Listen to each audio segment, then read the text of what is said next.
नमस्कार, आप सभी का स्वागत है पीएमसी हिंदी चैनल पर। मैं हूं आपके साथ अंशिका। आप देख रहे हैं डॉक्टर से पूछो कार्यक्रम।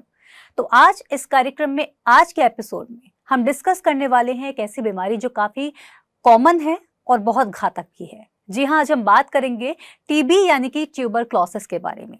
तो क्या है ये बीमारी, कैसे बनती है ये बीमारी, क्या होते हैं इसके लक्षण और कैसे कर सकते हैं हम इसका इलाज आध्यात्मिक ढंग से, इस पर बात करेंगे। इसके लिए हमारे साथ मौजूद हैं energy medicine expert MBBS doctor S Ranjan ji. उनका स्वागत करते हैं। आपका बहुत बहुत स्वागत है सर। धन्यवाद जी। सर, ट्यूबरक्लोसिस पर बात करने वाले हैं। इसके बारे में सबसे पहले जानना चाहूंगी कि ट्यूबरक्लोसिस यानी कि टीबी, तो ये होता क्या है? देखिए, ये एक इन्फेक्शन से, संक्रमण से होने वाली बीमारी है। माइकोबैक्टीरियम ट्यूबरकुलाई नाम के एक बैक्टीरिया से ये होता है और जनरली ये फेफड़ों में, लंग्स में ज़्यादा होता है, लेकिन शरीर के किसी भी ऑर्गन में टीबी हो सकती है। सर, ये वाकई में चौंकाने वाली बात मुझे पता चली है, जैसे कि आपने बताया कि और भी ऑर्गन्स में होती है। सुना हमने बस यही है कि फेफड़ों की बीमारी है टीबी। हाँ, नहीं, लंग्स के में होती है तो खांसी, कफ से शुरुआत होती है, लेकिन दूसरी समस्याएं में, जैसे कि हमारे बोन्स, हमारे जो स्पाइन है, वहाँ का भी टीबी होता है। अमिताभ बच्चन साहब को हुआ था। तो ऐसा माना जाता है कि टीबी जो है वो लोअर सोशियो इकोनॉमिक में ज़्यादा है। थोड़ा न्यूट्रिशन लेवल पूरे होने की वजह से, थोड़ा हाइजीन, क्लीनलीनेस थोड़े कम मेंटेन होते हैं, वो भी फैक्टर हो सकता है। लेकिन किसी भी अर्बन क्लास में भी ये बीमारी होती है और WHO तो कहता है कि पूरे विश्व में टीबी के मामलों में इंडिया की लीडिंग कंट्री है। यहाँ पर टीबी के केसेस बहुत होते हैं। तो अगर WHO पूरी दुनिया में कम करना चाहता है तो वो विशेष ध्यान देता है भारत में कि यहाँ पर उसको कम करने के प्रयास किए जाएं। तो जानकारी सबसे बड़ा रोकथाम का उपाय होता है। अगर हमारे पास जानकारी हो तो हम समझ सकते हैं कि इसको हम अर्ली स्टेज पे कैसे डायग्नोज करें, उसके बारे में हम बात करेंगे। और यह भी समझना जरूरी है कि ट्यूबरक्लोसिस जब होती है, टीबी, तो दूसरी बीमारियां भी जल्दी हो जाती हैं और दूसरी बीमारी अधिक घातक भी हो जाती है, जैसे कि HIV, एड्स। टीबी के पेशेंट में इम्यूनिटी कॉम्प्रोमाइज जब है तो दूसरी बीमारी भी ज़्यादा होती हैं। इसलिए इसको सीरियसली लेने की ज़रूरत है, लाइटली बिल्कुल भी नहीं ले सकते कि हमारे आसपास तो कम मरीज दिखते हैं, मरीज इसके भी होते हैं। तो हम इसके लक्षणों की, इसके रोकथाम की, और रोकथाम में कई अलग अलग तरीकों से, माइंड के तरीके से, योग के तरीके से, ऊर्जा के तरीके से, कलर थेरेपी और म्यूजिक थेरेपी के माध्यम से हम जानेंगे।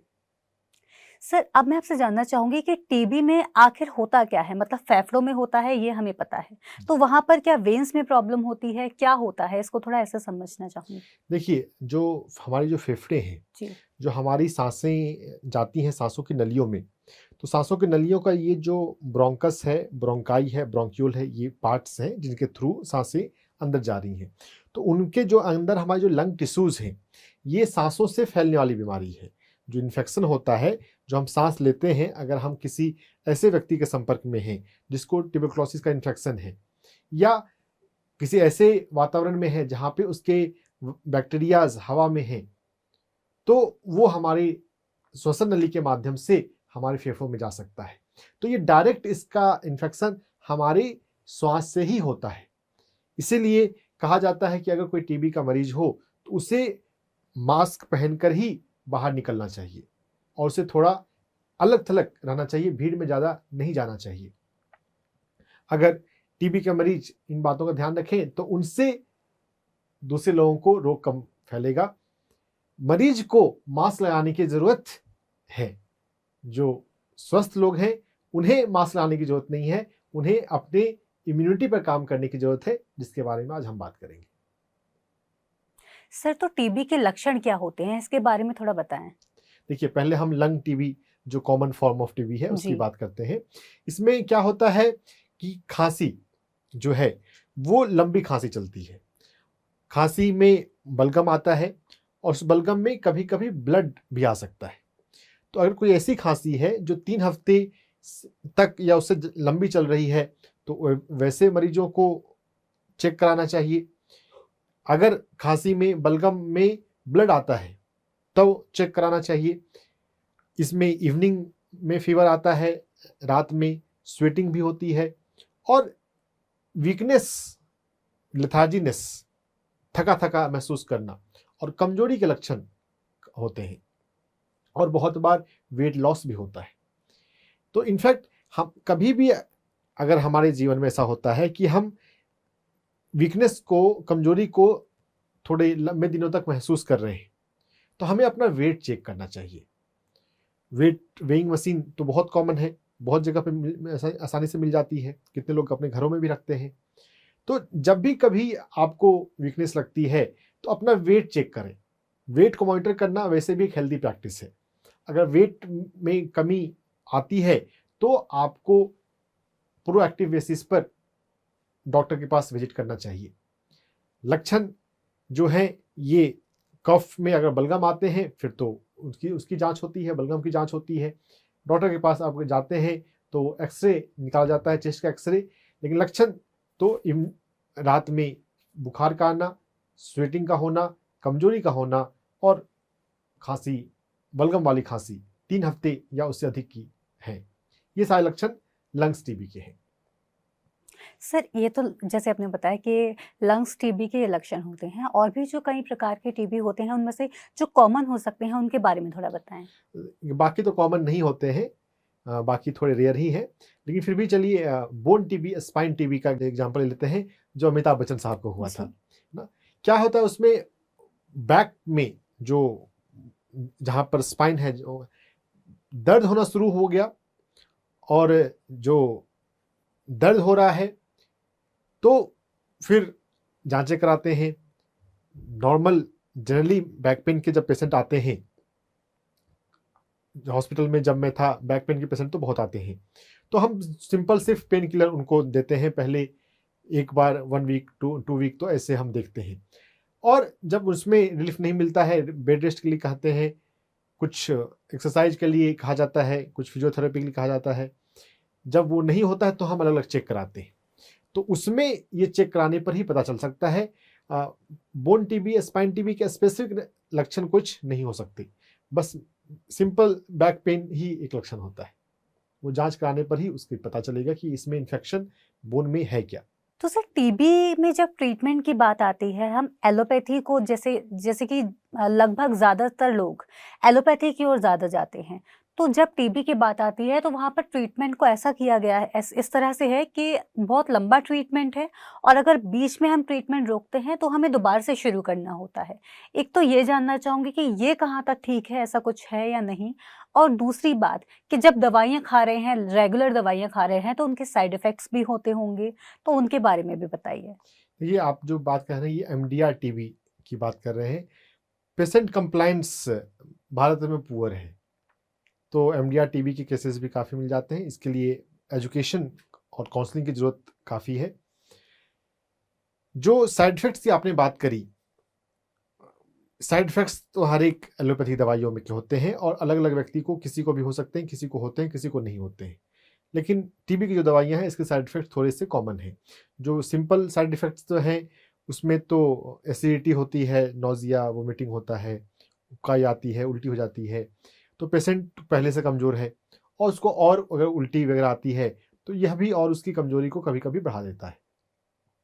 तो यहाँ पर एक्यूप्रेशर पॉइंट्स के माध्यम से हम थोड़ी उसकी हेल्प कर सकते हैं। PC6 एक्यूप्रेशर पॉइंट हमारी कलाई पर होता है, कलाई पर चौड़ाई से सेंटर और यहाँ से 3 अंगुल, जो रिस्ट है, रिस्ट से 3 अंगुल के डिस्टेंस पे सेंटर में ये PC6 एक्यूप्रेशर पॉइंट है। दोनों कलाइयों में बारी बारी से इस PC6 एक्यूप्रेशर पॉइंट के मसाज करने से जो वोमिटिंग है, जो नोजिया है, उसके फीलिंग को, उसके तकलीफ को थोड़ा कम किया जा सकता है। और इसके अलावा बाकी इन जनरल रिलैक्सेशन पर थोड़ा हमें ध्यान रखना है, और उसके लिए योग निद्रा बहुत अच्छा साधन है। जो भी आगे हम अभी बात करने वाले हैं योगा की और डिफरेंट आध्यात्मिक चिकित्सा की, तो इन सभी के प्रयोग से भी फायदा होगा। सर, क्या टीबी के मामले में भी कोई साइकोसोमेटिक रीजन होता है? हर एक रोग में साइकोसोमेटिक रीजन होता है और ट्यूबरकुलोसिस के माध्यम में भी होता है। You can heal your life पुस्तक में लुई हे ने सभी बीमारियों का कारण दिया हुआ है और वैसे भी ट्यूबरकुलोसिस एक इन्फेक्शन की बीमारी है। कोई भी ऐसी बीमारी जिसमें इन्फेक्शन होता है, कोई बैक्टीरिया है वातावरण में, वायुमंडल में, और वो हम पे अटैक कर रहा है ना, तो उसका इन्फेक्शन हमारे शरीर में हो गया, तो ये अटैक हुआ। ये जो बैक्टीरिया का एक पैथोजन का अटैक है, ये अटैक क्यों हुआ, है ना? जब फियर कॉन्शसनेस हमारे भीतर होता है कि मैं किसी मामले में कमज़ोर हूँ, मेरी लाइफ ठीक नहीं चल रही है, मेरी लाइफ में ये कमी है। देखिए, अगर हम जीवन में कमियों पे फोकस करेंगे तो हर किसी के जीवन में कुछ ना कुछ कमी नज़र आ सकती है। लेकिन जीवन में हमें क्या सीखना है कि सकारात्मकता पे हम फोकस करें, लेकिन यह प्रैक्टिकली बहुत लोग नहीं कर पाते। तो साइकोसोमेटिक रीजन यहाँ पर जो है कि सोचना कि मेरे पास ये, मेरा जीवन ठीक नहीं है, मैं सेफ नहीं हूँ, मैं जीवन में खुशी की कमी होती है, सेफ्टी का अभाव होता है। तो अगर व्यक्ति सकारात्मकता पर फोकस करता है, अपने स्ट्रेंथ पर फोकस करता है और थोड़ा दिव्यता पे, सर्वव्यापी दिव्य चेतना पर अगर थोड़ा भरोसा रखता है, तो मुश्किल परिस्थितियों में भी अपने जीवन को आगे ले जा सकता है। तो यहाँ भी साइकोसोमेटिक रीजन है, निगेटिविटी पर, लैक पर फोकस ज़्यादा करना, जिंदगी में खुश नहीं रहना और अपने आप को ये समझना कि मेरे ऊपर कुछ दिक्कत आ सकती है, मेरे जीवन में नकारात्मकता आ सकती है। और यह जब ससेप्टिबिलिटी हो, यह भाव, ये कमजोरी का भाव जब हो, तो बैक्टीरिया का अटैक हमारे ऊपर हो जाता है। साइकोसोमेटिक रीजन अभी दुनिया में ज़्यादा पॉपुलर नहीं है, लेकिन ये एक ऐसी बात है ये कि जितना ये कंसेप्ट पॉपुलर होगा ना, कम खर्चों में हम अपने स्वास्थ्य को बेहतर रख सकते हैं। धीरे धीरे यह बात साइंस में, रिसर्च में बात आने लग गई है। माइंड बॉडी मेडिसिन का डिसिप्लिन डेवलप हो रहा है। पहले लाइफस्टाइल मेडिसिन आया, हम हमारी जो दिनचर्या है यही चिकित्सा पद्धति है। लाइफस्टाइल मेडिसिन में दवाओं पर फोकस नहीं करते, लाइफस्टाइल पर बात करते हैं, अभी हम उस पर भी बात करेंगे। लेकिन इस लाइफस्टाइल मेडिसिन में भी ज़्यादा महत्वपूर्ण है माइंड बॉडी मेडिसिन। हम अपने मन को कैसा रखते हैं, मन के हारे हार है, मन के जीते जीत। अपने मन को सकारात्मक बनाना हम सीख लें, हम रोग से बच भी सकते हैं, ये प्रिवेंशन के लिए भी काम आ सकता है। और अगर हो भी जाता है तो हम अफर्मेशन सीखकर उसको रेगुलर प्रैक्टिस करके अपने आप को बाहर निकाल सकते हैं। सिस्टमेटिक वे में भी हम उसकी बात करेंगे। अभी हम ये समझें कि मन का बहुत बड़ा रोल है, सिर्फ बैक्टीरिया जिम्मेदार नहीं है। अगर किसी वातावरण में माइकोबैक्टीरियम ट्यूबरकुलाई बैक्टीरिया है, इन्फेक्शन वाला बैक्टीरिया, तो क्या किसी मोहल्ले में 100% लोगों को टीबी होती है? नहीं होती। अगर किसी एक व्यक्ति को टीबी हो रही है, उसके आसपास के बाकी लोगों को टीबी क्यों नहीं हो रही है?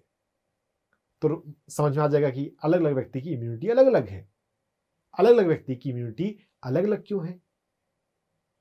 तो यहां पर एक फैक्टर है हमारा माइंड, हमारी सोच पर काम करना शुरू करें, जिसके लिए कोई खर्च नहीं लगता। हाँ, लेकिन थोड़ी चिंतन करनी पड़ती है, थोड़ा प्रैक्टिस करना पड़ता है। हम इन पर बात करेंगे। तो सर, यदि किसी की फैमिली में किसी को टीबी है, तो मतलब प्रिवेंशंस कैसे किए जाएं? जैसे किसी की फैमिली में है या किसी के आस पड़ोस में किसी को बीमारी हो गई है टीबी, तो उसके लिए प्रिवेंशन कैसे किए जाएं, उनके लिए भी और अपने लिए भी? ट्यूबरकुलोसिस का सोसाइटी में ना, इसको हेल्दी वे में नहीं लेते। इसको ऐसा, बहुत लोगों को ऐसा लगता है कि यार ये लोग थोड़ा दूर भागना चाहते हैं जी, कि मेरे पास ऐसा मरीज आ गया, लोग जाना नहीं चाहते। ये एक तरह से ठीक भी है, अपने आप को बचाने के लिए फिजिकल डिस्टेंसिंग भी महत्व रखती है, अपने आप को इन्फेक्शन से बचाने के लिए। लेकिन अगर हम अपनी इम्यूनिटी पर ठीक से काम करते हैं तो बहुत ज़्यादा डरने की बात भी नहीं है। तो अपने आप पे हम काम कैसे करें, यहाँ पर यह बात समझनी है कि हमें एक एक बैक्टीरिया के लिए कुछ काम नहीं करना होता। हमें अपनी हमारी जो बेसिक इनेट इम्यूनिटी का जो पावर है, स्ट्रेंथ है, उसे बिल्डअप करना होता है। अगर हमारी इम्यूनिटी रोबस्ट हो शक्तिशाली हो तो इन्फेक्शन नहीं होगा। इम्यूनिटी को शक्तिशाली बनाने के लिए क्या करना है?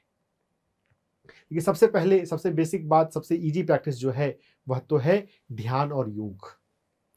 मेडिटेशन में जब हम बैठते हैं, अपने मन को जब हम सुनने और शांत बनाते हैं तो हमारे सुषुम्ना नाड़ी में दिव्य ऊर्जा उतरती है, जो ऊर्जा हमारे जीवन को चला रही है। आप जीवित हैं, आप बोल रहे हैं, मेरी बातों को सुन रहे हैं, कोई तो शक्ति है आपके भीतर। वो शक्ति क्या है? वो जो जीवन शक्ति है, उस जीवन शक्ति को बढ़ाने का फॉर्मूला क्या है? वो है ध्यान और योग। ध्यान में हमें बैठना चाहिए। हर व्यक्ति को, जो नॉर्मल हेल्थ वाला पर्सन भी है, उसको भी हर दिन में कम से कम एक बार तो ध्यान में जरूर बैठना चाहिए। मैं अक्सर 2 बार बैठता हूं, एक सुबह के समय थोड़ी देर और एक रात में सोने से पहले। आप एक बार ही बैठे चलेगा। पत्री जी कहते हैं जितनी हमारी उम्र है हमें उतने मिनट के लिए ध्यान में बैठना चाहिए। 30 साल की उम्र के व्यक्ति को 30 मिनट, 40 साल के व्यक्ति को 40 मिनट, ये मिनिमम डोज है। अगर आपको पसंद आता है, अगर आप ध्यान को एंजॉय करते हैं तो आप इस ड्यूरेशन को बढ़ा भी सकते हैं। जिस दिन छुट्टी का दिन है, जिस दिन रविवार है, उस दिन आप ध्यान में अधिक देर बैठ सकते हैं। ध्यान में बैठना सबसे पहली बात है। इसके अलावा आप योगाभ्यास कर सकते हैं, आसन और प्राणायाम कर सकते हैं, पार्क में वॉकिंग के लिए जा सकते हैं। जितना आप प्रकृति में रहते हैं, पेड़ पौधों के साथ रहते हैं, हम उनके माध्यम से प्राण वायु को अपने भीतर लेते हैं।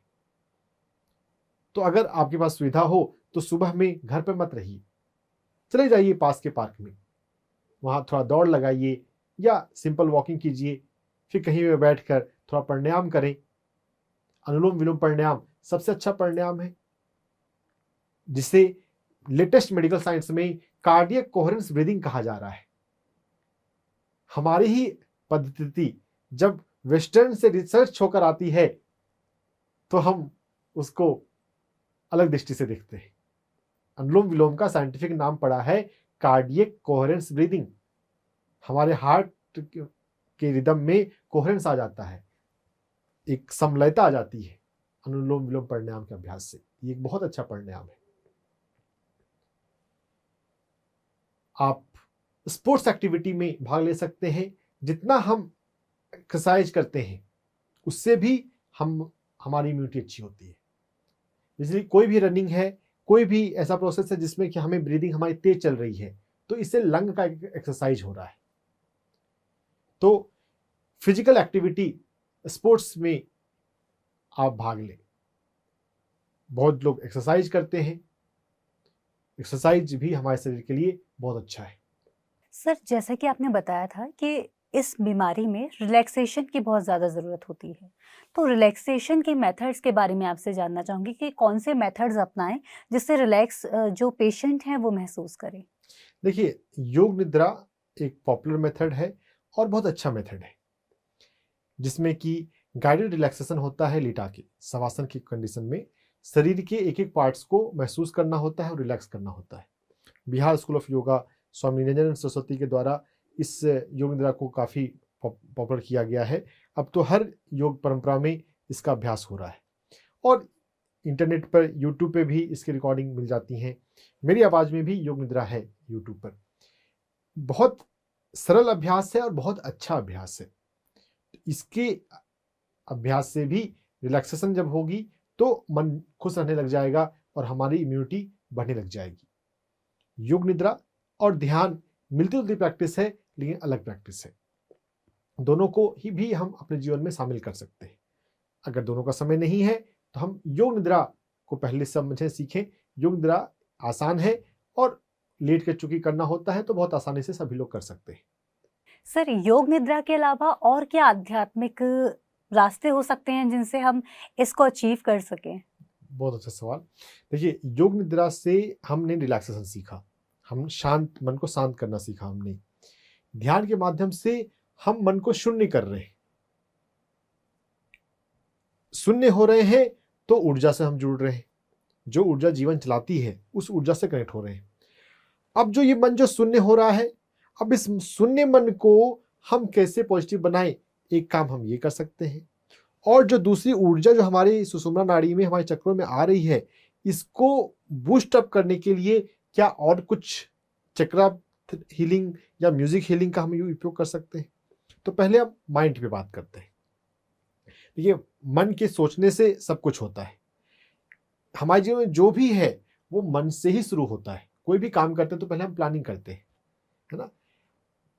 अगर हम प्लानिंग नहीं करते हैं, failure to plan is also a plan, है ना? तो यहां पर अगर हम सकारात्मक सोच अगर अपने जीवन में नहीं विकसित कर रहे हैं तो नकारात्मकता बहुत बार अनजाने में आ जाती है, और फिर वो हमारे जीवन में मैनिफेस्ट होता है, हमारे हेल्थ लेवल पे भी आता है। तो यहाँ पे सकारात्मकता को एक्टिवली लाने के लिए हम लुई हे के द्वारा बताए गए अफर्मेशंस को ठीक से अच्छे से प्रैक्टिस कर सकते हैं। अफर्मेशंस क्या होते हैं? अफर्मेशंस होते हैं सकारात्मक वाक्यों को प्रेजेंट टेंस में, वर्तमान काल में बोलना। जैसे कि अगर मैं, कोई व्यक्ति है जो खुश नहीं रहता अपने आप, अपनी जिंदगी में, कुछ लोग होते हैं जो थोड़े उदास मुरझाए रहते हैं, तो ऐसे लोगों से मिले तो उनके साथ मुस्कुराएं और बोलेंगे अरे मुस्कुराओ, मुस्कुराए करो, जिंदगी में तो गम है लेकिन हम उसको मुस्कुरा के आसानी से उसको पार कर सकते हैं। तो मैं खुश रहता हूं, मैं अपनी लाइफ को एंजॉय करता हूं, मैं अपने आप से प्यार करता हूं, ये सकारात्मक सेंटेंस प्रेजेंट टेंस में बोले जाते हैं और ये अफर्मेशन है। इन पॉजिटिव अफर्मेशंस को हमें बार बार बोलना चाहिए, सोचना चाहिए। दिन में जितना अधिक से अधिक इसको प्रैक्टिस किया जाए उतना अच्छा है। हम पूरे दिन में इसको 100 बार भी बोल सकते हैं। जब भी आईने के सामने जाएं तब तो इसका अभ्यास जरूर करना चाहिए, खासकर अपनी आंखों में देखते हुए, जब हम अपने आप के साथ हों। देखिए, जब हम अपनी कंपनी में होते हैं, जब आईने के सामने आप हैं तो आप अपनी कंपनी में हैं, उसमें आप खुद को बोल रहे हैं तो खुद से खुद को आप अफर्मेशन सुना रहे हैं। तो ये एक बहुत शक्तिशाली तरीका है। देखें आपके जीवन में कौन कौन सी पॉजिटिविटी चाहिए, और इस मामले में आप किसी समझदार व्यक्ति का आप गाइडेंस ले सकते हैं। अगर आप हमारा वीडियो देख रहे हैं और आप किसी मरीज को जानते हैं तो उस मरीज को आप बता सकते हैं कि उसको किन किस पॉजिटिविटी की जरूरत है। एक सिंपल तो है खुश रहना, अपने आप से प्यार करना, अपने शरीर का, अपने स्वास्थ्य का, अपने मन का ध्यान रखना, अपनी आवश्यकताओं को समय पर पूरा करना। कितने लोग होते हैं थोड़े केयरलेस होते हैं, अगर किसी ने पूछा तो कर लेते हैं, नहीं तो इग्नोर कर देते हैं। नहीं, हमें प्रोएक्टिव बेसिस पे अपने शरीर की जरूरतों को पूरा करना है। तो अगर हम अपने आप से प्यार करते हैं, अपने शरीर से प्यार करते हैं, अपने जीवन से प्यार करते हैं तो वो होता है। तो मैं अपने आप को प्यार करता हूं, मैं खुश रहता हूं, और इसको स्माइल के साथ, ये मैकेनिकल वे में अगर अफर्मेशंस बोले जाएं तो उसके बहुत रिजल्ट नहीं आते। अगर हम उसको फीलिंग के साथ, मुस्कुराहट के साथ, भाव के साथ बोलते हैं तो उसमें आता है। खुश रहना, एंजॉय करना, मैं अपनी लाइफ को एंजॉय करता हूं। लुई हे ने अफर्मेशन दिया है, I am creating my joyful world. मैं अपनी जिंदगी को खुशनुमा बना रहा हूं, मैं अपने जीवन में सुरक्षित हूं, मैं अपनी दुनिया में सुरक्षित हूं, क्योंकि वायरस का अटैक हुआ है ना। अपने स्ट्रेंथ का भाव, सुरक्षा का भाव बढ़ाना है। इन जनरल अफर्मेशंस करते हुए हम थोड़ा सा स्पिरिचुअल कंपोनेंट ऐड कर दें। स्पिरिचुअलिटी में कहा जाता है अहम ब्रह्मास्मि। अगर आप ध्यान की परंपराओं में थोड़ा गहरे जाएंगे तो हम सिर्फ शरीर नहीं है, शरीर से अधिक तो हम ऊर्जा हैं और हम आत्मा हैं। तो अगर ध्यान से अगर हमें उसका अनुभव नहीं भी हुआ है, हम अफर्मेशंस के माध्यम से उसको अपने भीतर डाल सकते हैं। अहम ऊर्जा अस्मि, मैं ऊर्जा हूं। अहम ब्रह्मास्मि, मैं शरीर नहीं आत्मा हूं। अगर हम अपने आत्मा स्वरूप को भूल जाने से आत्मा कहीं चली तो नहीं जाती, लेकिन अगर हम उसको फील करने लग जाएं, उसको अफर्मेशन से बोलने लग जाएं, तो हम आत्मा की शक्तियों का उपयोग कर सकते हैं। ये बहुत महत्वपूर्ण बात है। सभी के पास है ये दिव्यता, सभी के पास है ये आत्मा की शक्ति, लेकिन हम उसको यूज नहीं करते। ये एक ऐसी बात हो गई कि आपके अकाउंट में करोड़ों रुपए हैं, 10 करोड़ रुपए हैं, लेकिन अगर आपको 100 रुपए की जरूरत है तो आप पड़ोसी से मांग रहे हैं कि मुझे 100 रुपए दे दो। अरे भीतर के खजाने का क्यों नहीं उपयोग कर रहे? अपने भीतर जाएं। ध्यान के माध्यम से आप अपनी दिव्यता को रियलाइज कर सकते हैं। हम शरीर नहीं, आत्मा है। कुछ लोगों को लगेगा कि इसमें समय लगता है। हाँ, समय लगता है साधना में, तो अफर्मेशन के माध्यम से हम इसके प्रभाव को थोड़ा जल्दी ला सकते हैं। अफर्मेशन को समझिए और अफर्मेशन को लिखिए। मैं खुश रहता हूं, मैं लाइफ को एंजॉय करता हूं, मैं अपने आप से प्यार करता हूं, मैं शरीर नहीं, आत्मा हूं, मैं ऊर्जा हूं, मैं आत्मा की शक्ति का उपयोग करता हूं, मैं आत्मा की शक्ति से अपने स्वास्थ्य को अच्छा बना रहा हूं। इस तरह से अफर्मेशंस को अपने लिए फ्रेम कर लें। अपने लिए 5 से 10 अफर्मेशंस लिख लें। एक अफर्मेशंस का नोटबुक बनाएं, उसमें रोज अफर्मेशंस को लिखें। अलग अलग कलर के पेन्स का उपयोग करें। देखिए बच्चे जो हैं वो बहुत colourful colour sketch, colour pen वो बहुत पसंद करते हैं। आप भी बच्चे बन जाएं। हमारे सबकॉन्शियस में कलर एग्जिस्ट करता है। कलर से जब आप अफर्मेशंस को लिखेंगे तो वो जल्दी आपके भीतर जाएगा। अफर्मेशंस को लुई हे 500 बार करती थी दिन में, और उन्होंने अपना कैंसर ठीक कर लिया। कई लोगों ने अफर्मेशन का प्रयोग करते हुए अपने आप को ठीक किया है। तो ट्यूबरकुलोसिस में भी हम अपने आप को हेल्थ ठीक होने में मदद कर सकते हैं। अफर्मेशंस का प्रयोग हम अच्छे से करें। सर, जैसा कि आपने बताया कि अफर्मेशन हमारे जीवन में बहुत ज़्यादा अहम रोल प्ले करते हैं और हर बीमारी को हील करने में भी बहुत काम करते हैं। तो क्या अफर्मेशंस को और गहरा करने के लिए कोई और मेथड है? बिल्कुल है। अफर्मेशन अपने आप में बहुत गहरा साइंस है। एक मेथड मैं बताता हूँ, EFT, emotional freedom tapping. Primarily EFT तो एंजाइटी और डिफरेंट साइकोलॉजिकल डिसऑर्डर्स के लिए यूज करना शुरू हुआ, लेकिन इसका एक्सटेंडेड यूज हम हर एक रोग में कर सकते हैं, क्योंकि हर एक रोग में हमारा माइंड तो प्रभावित है ही, हमारे इमोशंस तो प्रभावित हैं ही। ट्यूबरकुलोसिस के मरीज में डर एक बहुत प्रोमिनेंट इमोशन होता है, तो हम उसको हील करने के लिए EFT कर सकते हैं। EFT में हम अपने बॉडी में जो ऊपर के जो एक्यूप्रेशर पॉइंट्स होते हैं, हम उनको टैप करते हुए अफर्मेशंस बोलते हैं। EFT के कई सारे पॉइंट्स हैं जो टीबी में इफेक्टिव होंगे। मैं वैसे कुछ पॉइंट्स की बात करता हूं। हमारे आंखों के सेंटर में, चौड़ाई से सेंटर में यहाँ पर एक पॉइंट है ST3। नाम आपको जानना जरूरी नहीं है, आप लोकेशन को याद रखें, और इसे हम टैप करते हुए पॉजिटिव अफर्मेशंस कर सकते हैं कि मैं अपने आप को प्यार करता हूं, मैं अपनी लाइफ को एंजॉय करता हूं। ट्रेडिशनली EFT जो शुरू हुई है कि जब कभी कोई पर्सन निगेटिव इमोशंस जब फील कर रहा है तो उस इमोशनल को रिलीज करने के लिए EFT का यूज करते हैं। कि अगर किसी को डर लग रहा है तो वो करता था, इसको एक हाथ से भी कर सकते हैं और दोनों हाथ को एक साथ भी कर सकते हैं। Although I am feeling fearful but I release the fear. मुझे डर लग रहा है, लेकिन फिर भी मैं डर को जीत रही हूं, मैं डर को पार कर रहा हूं। ट्रेडिशनल EFT थोड़े लंबे हैं। व्यक्तिगत रूप से मैं EFT को छोटा रखना चाहता हूं। छोटे सेंटेंस बोलने आसान होते हैं और वो हमारे सबकॉन्शियस में जल्दी उतर जाते हैं। तो जो पहले का पार्ट जो एक्नॉलेजमेंट का है हमारे अपने इमोशंस को, उसको पार्ट को छोड़कर सिर्फ पॉजिटिव EFT हम करें। मैं अपनी लाइफ को एंजॉय करता हूं, मैं अपने आप से प्यार करता हूं, मैं अपने आप को स्वस्थ बना रहा हूं, I am becoming better and better, मेरी ऊर्जा बढ़ रही है। ये K27 पॉइंट है हमारे शोल्डर के ऊपर। EFT के माध्यम से हम अपनी ऊर्जा को बढ़ा सकते हैं। Thank you so much sir, जैसे कि आपने बताया कि किस तरह से हम अफर्मेशंस को और भी ज़्यादा डीप और पावरफुल बना सकते हैं। लेकिन इसके साथ ही ना मेरे दिमाग में एक सवाल आया। अफर्मेशन मैं कर रही हूँ, फॉर एग्जांपल कि अगर मुझे कोई बीमारी है, मैं अफर्मेशन कर रही हूँ, लेकिन जो सराउंडिंग्स होती हैं ना, जैसे कि टीबी की बीमारी वाले जो पेशेंट्स होते हैं, उनको थोड़ी हीन भावना के साथ देखा जाता है। तो क्या सराउंडिंग को थोड़ा चेंज करने की ज़रूरत नहीं है? आपका, मेरा, हम सबका भी एक दायित्व होता है किसी बीमार व्यक्ति के प्रति कि उनको हम थोड़ा अच्छा फील कराएं, ना कि उनको हीन भावना से देखें। तो इसके लिए मैं आपसे कहना चाहूंगी कि थोड़ा हमारे व्यूअर्स को थोड़ा सा बताएं।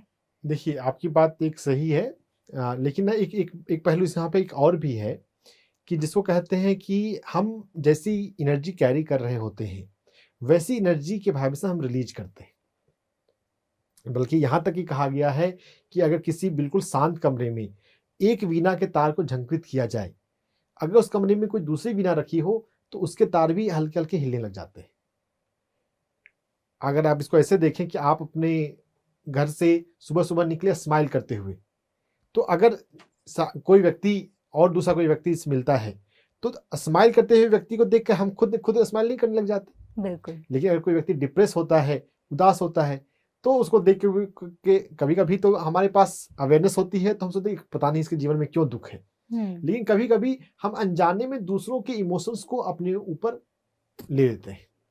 तो कहने का मतलब है कि हम जैसी एनर्जी कैरी करते हैं, वैसी एनर्जी हमसे रेडिएट होती है और दूसरे में भी वो भाव आता है। तो सोशल अवेयरनेस की ज़रूरत तो बिल्कुल है। टीबी के मरीज को छुआछूत की बीमारी की तरह आप बिल्कुल हीन की तरह ना देखें। उपचार पद्धति जब अच्छी हो गई है, तो वो इन्फेक्शन अब ज़्यादा नहीं फैलता है। और मुख्य बात है कि हमें अपनी इम्यूनिटी को अच्छा करना है। किसी को बीमारी हुई है, इसमें उसकी कोई गलती नहीं है ना? उसके साथ कोई भी ऐसा व्यवहार नहीं करना चाहिए कि वो कुछ छोटा हो गया, वो उससे दूर भागने की टेंडेंसी अननेसेसरी रूप में नहीं होनी चाहिए। हाँ, अगर पेशेंट खुद कॉन्शियस है, अलर्ट है कि मुझे अभी टीबी मेरी अभी डायग्नोज हुई है, डायग्नोसिस के फर्स्ट 1 मंथ जो इन्फेक्शन फैलने के चांसेस थोड़े ज़्यादा होते हैं, तो खुद से पेशेंट को ही थोड़ा अपने आप को थोड़ा एकांत में रखना चाहिए। ज़्यादा घूमना फिरना, ज़्यादा लोगों से मिलना नहीं करना चाहिए। जिस कमरे में वो एकांत अकेले कमरे में वो सोने की उसको आदत डालनी चाहिए, तो थोड़ा इन्फेक्शन का स्प्रेडिंग थोड़ा कम होगा। लेकिन हाँ, सोसाइटी को भी इसे हीन भावना की तरह नहीं देखना चाहिए। Thank you so much sir, जिससे कि आपने बताया कि जो भी हमारे आसपास बीमार लोग हैं, उनका हमें ख्याल रखने की ज़रूरत है, और अगर हम खुद बीमार हैं तो हमें अपना ख्याल रखने की भी ज़रूरत है। तो सर, ख्याल रखने से ही अब मैं आपसे समझना चाहूँगी कि हमारी लाइफस्टाइल जो है, उसको हम कैसे मेंटेन करें कि हम अपना ख्याल अच्छी तरह से रख पाएँ? देखिए, लाइफस्टाइल तो अब मेडिसिन की तरह उभर रही है। अब मेडिकल साइंस को भी बात समझ में आ रहा है कि हमारा लाइफस्टाइल जितना प्रॉपर होगा, जितना हेल्दी होगा, हम उतने स्वस्थ रह सकते हैं। तो लाइफस्टाइल मतलब हम अपने 24 घंटे को कैसे व्यतीत कर रहे हैं। हमारे सोने का तरीका, हमारा भोजन करने का तरीका, हमारा पोस्चर, हमारा सब कुछ 24 आवर्स में हम जो भी करते हैं, सभी कुछ लाइफस्टाइल में आ जाता है। तो शुरुआत सबसे पहले नींद से मैं करता हूँ। Sleep is the most important lifestyle factor, क्योंकि अगर नींद हमारी अच्छी हो ना, तो नेचर भी हमारी बहुत सारी हीलिंग को करता है। आपने बहुत बार नोटिस किया होगा कि आप थके हारे आते हैं, सो जाते हैं, सुबह जगते हैं तो आप बिल्कुल फ्रेश होते हैं। सारी थकान जो है वो रात की नींद से ठीक हो जाती है, गायब हो जाती है। तो नींद बहुत इंपॉर्टेंट है, नींद महत्वपूर्ण है, इस बात को सभी लोग नहीं जानते। अपनी नींद को अच्छा रखना चाहिए। आप रात में जो सोने का समय है वो एक फिक्स रखें, उसे डिले ना करें अननेसेसरीली। कभी कोई जरूरी बात है, इमरजेंसी हो तो बात अलग है। इन जनरल अपने सोने के टाइम को फिक्स रखना चाहिए। रात में 9 बजे 10 बजे सो जाना चाहिए, और कोई मरीज है तो उसके लिए तो ज़्यादा जरूरी है। नॉर्मल पर्सन को भी 10 बजे तक 11 बजे तक तो सो ही जाना चाहिए। ये अर्बन कल्चर में यह जो आदत बन रही है लेट सोने की, ये बहुत ही अनहेल्दी है। इसका प्रभाव देर सवेर हमारे हेल्थ पे पड़ता ही है। मरीज को तो 9 बजे तक सो जाना चाहिए, या जो भी है अर्ली कोशिश करें सोने की, और एक फिक्स टाइम हो। एक दिन 9 बजे सो रहे हैं, एक दिन 11 बजे सो रहे हैं, एक दिन 12 बजे सो रहे हैं। इस चेंज करने से ना हमारे भीतर भी एक क्लॉक होता है, जैसे आप घड़ी रखते हैं, हमारे भीतर भी एक बायोलॉजिकल क्लॉक है, वो कंफ्यूज हो जाता है। रात में जल्दी सोते हैं तो मिडनाइट 1 बजे 2 बजे जब हम गहरी नींद में हैं, तो हमारे ब्रेन में मेलाटोनिन हार्मोन निकलता है, ग्रोथ हार्मोन निकलता है। अगर ये केमिकल अच्छे क्वांटिटी में रिलीज होते हैं, तो इससे हमारा हेल्थ बहुत अच्छा होता है। रात में आप समय पे सोएंगे तब वो निकल पाएगा। अगर आपने सोने को डिस्टर्ब किया है तो उसका रिलीज प्रॉपर नहीं होता है। इंटरनल अच्छे हार्मोन का रिलीज है, आपको तो पता नहीं चलता, लेकिन उसका एक कॉन्सिक्वेंस हेल्थ पे हमें झेलना पड़ता है। तो नींद बहुत महत्वपूर्ण है, और नींद को अच्छा बनाने के लिए सोने से पहले हम 15 मिनट के लिए मेडिटेशन में बैठ के, 15 मिनट कम से कम मैं कह रहा हूँ, अगर आपको पसंद है तो आप आधे घंटे या 40 मिनट भी बैठ सकते हैं, 1 घंटे भी बैठ सकते हैं, लेकिन 15 मिनट से तो शुरुआत जरूर करें अगर आप अभी ध्यान में नहीं है तो। देखिए, सोने से पहले अगर आप 15 मिनट ध्यान में बैठ जाते हैं ना, तो आपकी जो नींद है ना उसकी क्वालिटी अच्छी हो जाएगी। सोते सभी लोग हैं, लेकिन क्वालिटी अगर अच्छी हो तो आप अच्छे रहेंगे, हेल्दी रहेंगे। रोग नहीं है तो बचे रहेंगे, और अगर है भी तो आपकी रिकवरी फास्ट होगी। सोने से पहले थोड़ा ध्यान में बैठकर फिर रात की नींद लें। कभी रात में नींद खुलती है तो मोबाइल मत चलाएं। क्या होता है, अगर आपने मोबाइल चलाया तो आपकी नींद पूरी तरह से टूट जाती है। किसी कारण से नींद खुली है, थोड़ी सी नींद खुली है, फिर से आप थोड़ा 5 मिनट मेडिटेशन में बैठे और सो जाएं। घड़ी देखने की कोई कंपल्सरी रिक्वायरमेंट नहीं है कि अभी कितना बजा। बहुत लोग ऐसे होते हैं, रात में नींद खुली, कितना बजा देखें। अरे क्या करेंगे देखकर, रात के 2 बज रहे हैं या 3 बज रहे हैं या 3:30 बज रहे हैं, इससे क्या फर्क पड़ता है। अभी रात का है, सोने का समय है, फिर से सो जाए। नींद बहुत रिस्पेक्ट का विषय है। नींद को जितना आप रेस्पेक्ट करेंगे ना, उतने इजी वे में आप हेल्दी रहने लग जाएंगे। ये एक बहुत महत्वपूर्ण पॉइंट है जो सबको इजीली अवेलेबल है। अपनी नींद को रिस्पेक्ट दें, और प्रातः काल में भी अलार्म हर दिन मत लगाएं। अगर कोई ट्रैवल करना है या कोई जरूरी चीज है तो अलार्म लगाना ठीक है। नॉर्मल सिचुएशन में अगर हम अलार्म लगाते हैं, आपकी नींद चल रही है और अचानक से आपकी नींद टूटती है। अगर नेचुरली नींद में साइकिल होता है, REM cycle, non REM cycle, ये जब अपने आप कंप्लीट होगा तो उस साइकिल पे नींद टूट जब पूरी होगी और खुलेगी तो आप अच्छा फील करेंगे। अगर आपको जबरदस्ती जगाया जाता है जब, तो नींद जब पूरी तरह से पूरी नहीं होती तो फिर उसका भी प्रभाव हमारे हेल्थ पर पड़ता है। रेगुलर बेसिस पर अलार्म का प्रयोग ना करें। नींद का रेस्पेक्ट करें। हमारे लाइफस्टाइल में सबसे अधिक महत्वपूर्ण नींद है। अच्छी नींद लेंगे, आप जल्दी ठीक होंगे या स्वस्थ रहेंगे। जी सर, आपने बताया कि नींद का तो बहुत महत्व है, लेकिन जब ये नींद पूरी होती है, सुबह का वक्त होता है, तो उस दौरान प्राणायाम या योगा का कितना महत्व है, वो थोड़ा बताएं। यस, ये भी बहुत बड़ी बात है, अच्छी बात है। देखिए, जो ब्रह्म मुहूर्त कहा गया है, ब्रह्म मुहूर्त में अगर किसी व्यक्ति की नींद खुलती है या कोई आसानी से जग जाता है तो वो बेस्ट है और आइडियल है, अगर वो हो सकता है तो। लेकिन उसके लिए फिर रात में 9 बजे सोना पड़ेगा। अगर रात में 12 बजे सोएंगे फिर तो ब्रह्म मुहूर्त में जगना मुश्किल है। जो लोग कर सकते हैं उनको ये अभ्यास करना चाहिए। अगर नहीं हो सकता वो, तो एटलीस्ट सनराइज के टाइम तक हम जग जाएं। जिस समय सूर्योदय होता है, सूर्योदय हुआ, पूरी दुनिया जग रही है, तो हम भी जग जाएं। सूर्योदय से हम जितना लेट जगते हैं, हमारे हेल्थ के लिए उतना ज्यादा नुकसान है इनडायरेक्टली, कई कारणों से। एक तो आप लेट जग रहे हैं, क्यों? क्योंकि आपने रात में लेट सोए। रात में लेट सोए हैं तो आपके जो मेलाटोनिन हार्मोन है, जो पीनियल ग्लैंड के हार्मोन है, वो प्रॉपर नहीं बने हैं। दूसरा, आप अगर सुबह जगते तो आप सूरज के सामने जा सकते थे।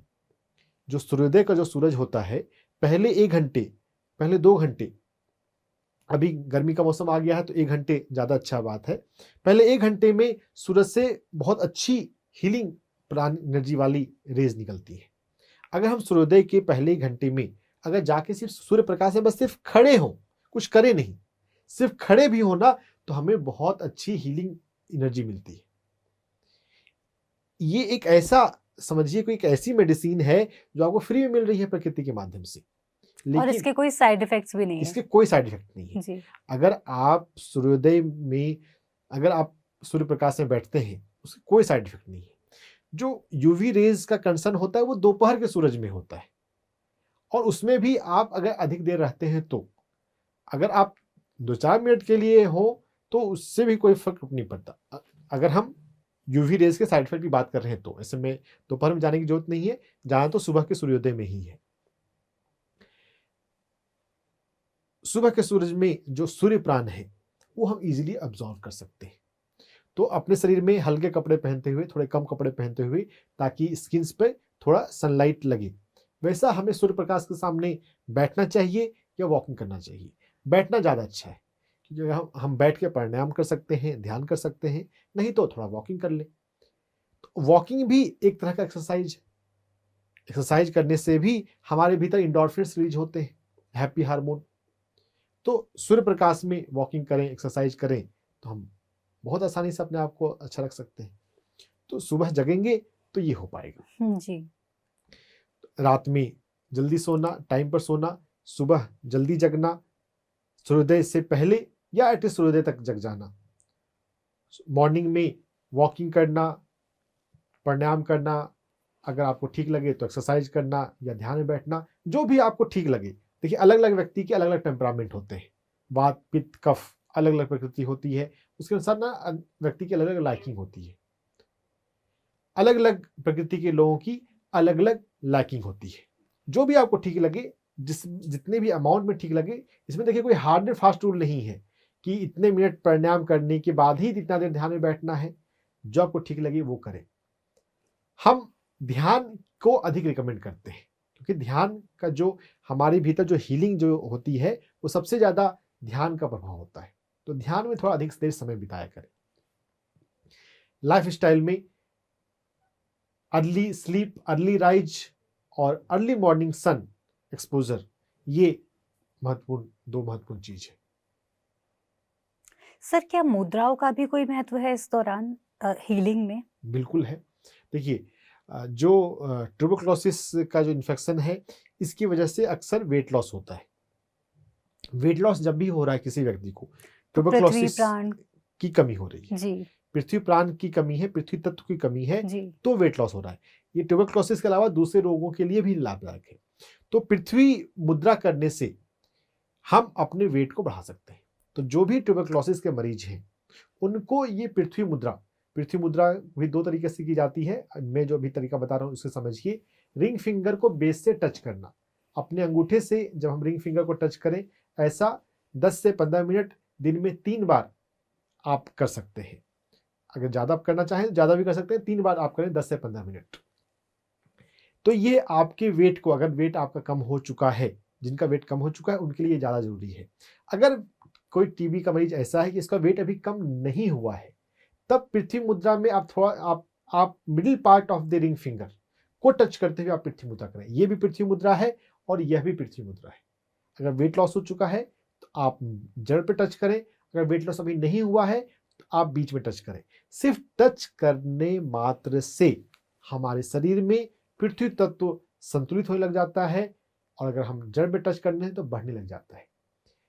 10 से 15 मिनट दिन में 3 बार पृथ्वी मुद्रा का अभ्यास हमें करना चाहिए। ये ध्यान के दौरान नहीं हो सकता।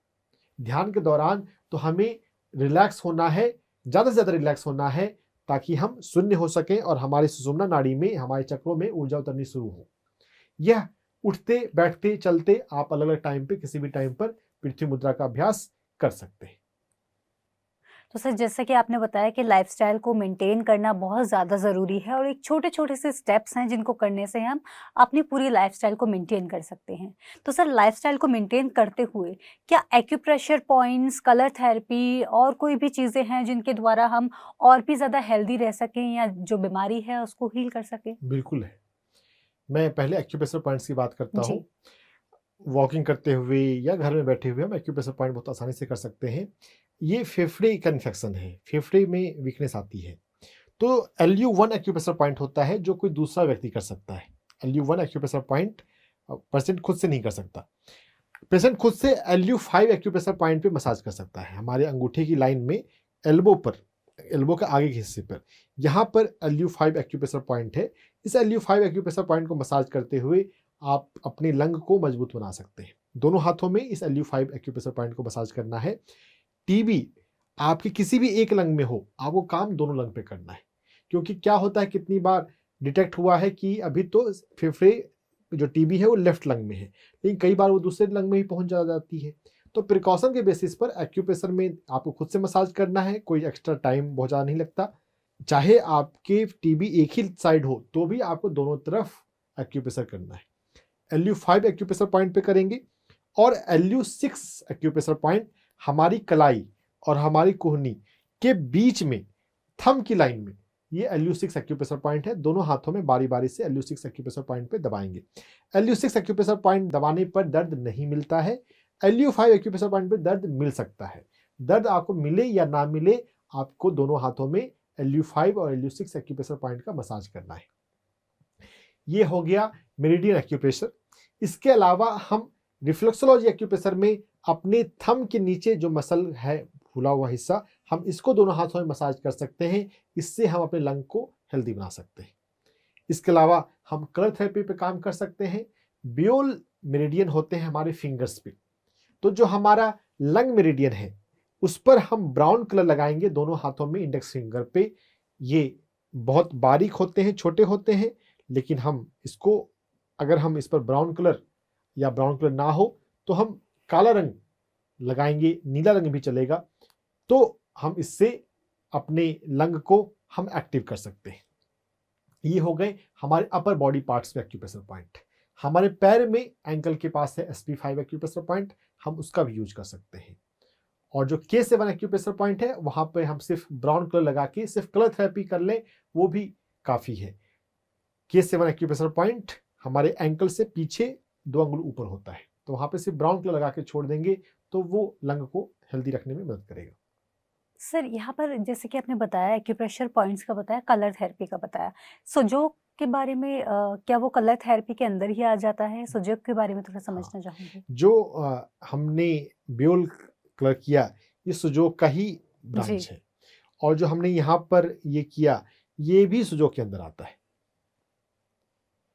एक्यूप्रेशर करते हुए, एक्यूप्रेशर पॉइंट को दबाते हुए हम अफर्मेशंस को भी जोड़ सकते हैं। अगर शुरुआत में पहले दिन दूसरे दिन तो सिर्फ हम एक्यूप्रेशर करें, जब हमें एक्यूप्रेशर पॉइंट थोड़ा याद रहने लग गया, क्योंकि जब कोई चीज़ शुरू करते हैं तो हमें अधिक कॉन्शियस होकर, अलर्ट होकर करना पड़ता है। जब आदत हमारी थोड़ी बन गई है तो हम उसमें जो हम अफर्मेशन की प्रैक्टिस अलग से कर रहे हैं, एक्यूप्रेशर के दौरान ही हम अफर्मेशंस को हम बोलें, मिरर के सामने भी अफर्मेशंस को बोलें और एक्यूप्रेशर पॉइंट दबाते हुए भी हम अफर्मेशंस को बोलें। अफर्मेशंस दिन में हमें कई बार करने हैं, जितना अधिक करेंगे उतना ज़्यादा फायदा करेगा। और एक्यूप्रेशर पॉइंट भी हमें 24 घंटे में 3 से 5 बार करने की जरूरत है। 5 बार करेंगे तो बेस्ट है, क्योंकि ट्यूबरक्लोसिस में ठीक होने में तो 6 महीने 9 महीने लंबा समय लगता है। तो अगर आप दिन में अगर 5 बार कर रहे हैं तो आप अच्छे से इसका फायदा ले पाएंगे। एक्यूप्रेशर, अगर राइट एक्यूप्रेशर पॉइंट पे आप एक्यूप्रेशर कर रहे हैं उसमें कोई साइड इफेक्ट नहीं है। LU5 को आप ओवर स्टिमुलेट नहीं कर सकते in the case of tuberculosis.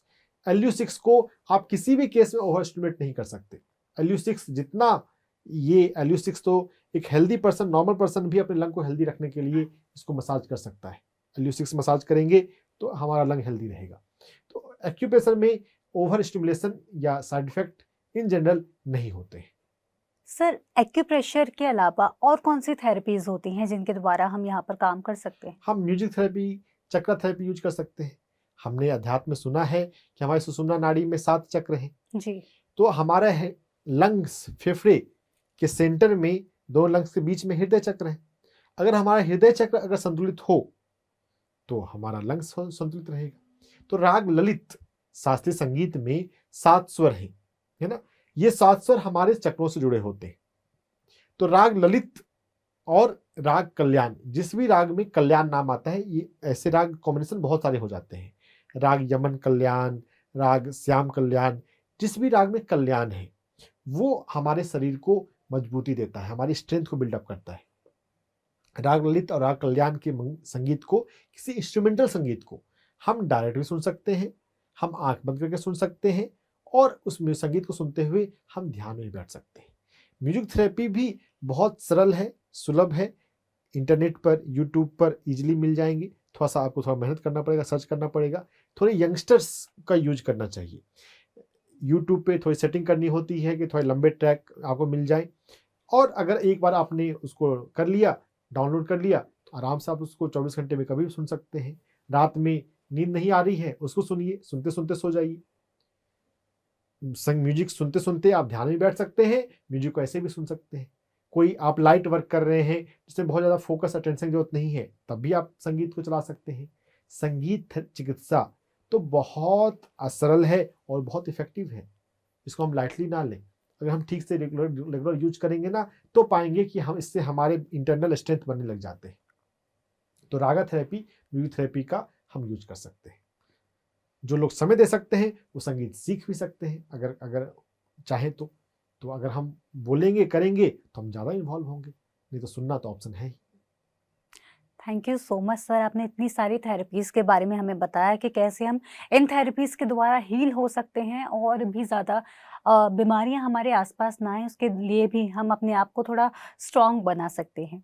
तो सर इसके साथ ही स्ट्रॉन्ग की जब बात आती है स्ट्रॉन्ग बनने की, तो फूड का जिक्र आता है कि हम ज़्यादा अच्छा खाना खाकर, अच्छा भोजन ग्रहण कर कर अपनी इम्यूनिटी को स्ट्रॉन्ग कर सकते हैं। जी। तो फूड के बारे में आपसे जानना चाहूँगी कि फूड में हमें क्या ध्यान देने की ज़रूरत है? यस, बहुत अच्छा सवाल है। देखिए, भोजन हम क्यों करते हैं, हमें इसका थोड़ा ध्यान होना चाहिए। जो भोजन हम करते हैं ना, भोजन में सबसे मुख्य बात है प्राण ऊर्जा। प्राण ऊर्जा के लिए हम भोजन करते हैं। तो जिस भोजन में प्राण ऊर्जा अधिक है, यानी कि ताजा भोजन, सीजनल फूड, फ्रूट्स, वेजिटेबल्स, हमें इसको अच्छी क्वांटिटी में लेना चाहिए। स्प्राउट्स हमें लेना चाहिए, और स्प्राउट्स में प्रोटीन भी हमें मिल जाएगा। जो भी टीबी के मरीज होते हैं उनको जो नरिशमेंट चाहिए, इम्यूनिटी बिल्डअप करना है, तो प्रोटीन की भी रिक्वायरमेंट होती है, और प्रोटीन स्प्राउट्स में बहुत अच्छा मिल जाता है। तो हर तरह की अंकुरित दालें का प्रयोग आप करें, मूंग है, चना है, यहाँ तक कि अगर सिर्फ स्प्राउट्स की बात है तो गेहूं का भी उपयोग हो सकता है। जो भी अंकुरित होता है उसको आप यूज कर सकते हैं। उसको गुड़ के साथ ले सकते हैं, उसको नमक के साथ ले सकते हैं, आपकी जो चॉइस है। स्प्राउट्स के अलावा हमें प्रोटीन को बढ़ाने के लिए दालें का सेवन करना चाहिए। दाल को आप अलग से भी पिया जा सकता है, बहुत लोग पीते हैं। हम मूंगफली को ले सकते हैं। अगर किन्हीं को पाचन की बात हो तो मूंगफली को बॉयल किया जा सकता है, तो उससे वो सुपाच्य हो जाता है। अगर पाचन अच्छा है तो डायरेक्ट ले सकते हैं, पानी में भिगा के ले सकते हैं या डायरेक्ट ले सकते हैं। हम नारियल, कोकोनट का सेवन कर सकते हैं, मक्के का सेवन कर सकते हैं। सफ़ेद तिल बहुत अच्छा होता है स्वास्थ्य के लिए, लंग्स के लिए, हम उसका सेवन कर सकते हैं। जो भी फल और सब्जियों में आपको पसंद है आप वो ले सकते हैं। ये खुश जो आप रहते हैं ना, तो उससे आपको वो चीज ऊर्जा देता है। ऊर्जा के हिसाब से भोजन करें। हाँ, प्रोटीन के हिसाब से भी भोजन कर सकते हैं, करना चाहिए। ये मेडिकल साइंस की देन है, ये वेस्टर्न मेडिकल साइंस की देन है, लेकिन हमारे पास तो प्राण ऊर्जा की विद्या है। फल और सब्जियों के अलावा आप मिलेट्स का खमीर लें। जो मिलेट्स होते हैं वो हमारे शरीर के लिए बहुत अच्छे हैं, और वो खमीर उनका बना लिया जाता है तो हमें उसमें विटामिन B12 भी मिल जाता है। तो 5 मिनट्स खमीर, डॉक्टर खादर वली काफ़ी पॉपुलर कर रहे हैं 5 मिनट्स को। उनका खमीर आप लेंगे, वह भी गेहूं और चावल से बेहतर मिलेट्स का भोजन है। तो फलों का, सब्जियों का, मिलेट्स के खमीर का, इन सभी का सेवन करें। आप बहुत जल्दी अपने वेट को वापस गेन कर सकते हैं, अपनी इम्यूनिटी को बढ़ा सकते हैं। Thank you so much sir, आपने जिस तरह से हमें बताया कि टीबी की बीमारी को किस तरह से हम खत्म कर सकते हैं, जो कि बहुत ज़्यादा ज़रूरी है, किस तरह से हम अपनी लाइफस्टाइल को मैनेज कर सकते हैं और कैसे हम मिलेट्स को और अच्छे खाने को, यानी कि जिसमें प्राण ऊर्जा ज़्यादा होती है, उसको इंक्लूड करके हम अपने आप को हेल्दी रख सकते हैं। इसके साथ एक बार फिर आपको धन्यवाद देना चाहूँगी, आपने अपना कीमती समय दिया और आप यहाँ आए, आपका बहुत बहुत धन्यवाद। धन्यवाद। तो दर्शकों, इसी के साथ आज के इस एपिसोड में इतना ही। आज जाते जाते एक बार फिर मैं आपको बता देती हूँ कि आज हमने टीबी के बारे में चर्चा की और जाना किस तरह से टीबी हमारे शरीर में आ जाती है, इसको रोक कैसे सकते हैं, और यदि हो जाता है तो उसको हम हील कैसे कर सकते हैं। यदि इसके संबंधित आपका कोई सवाल है तो आप हमें भेज सकते हैं। हमारा नंबर आपकी टीवी स्क्रीन्स पर फ्लैश हो रहा है, इस नंबर पर आप हमें अपना सवाल भेज सकते हैं। इसी के साथ लेती हूँ आपसे आज्ञा। आज के इस एपिसोड में आपसे फिर होगी मुलाकात डॉक्टर से पूछो के अगले एपिसोड में। तब तक के लिए मुझे दीजिए आज्ञा। आप देखते रहिए PMC हिंदी चैनल। नमस्कार।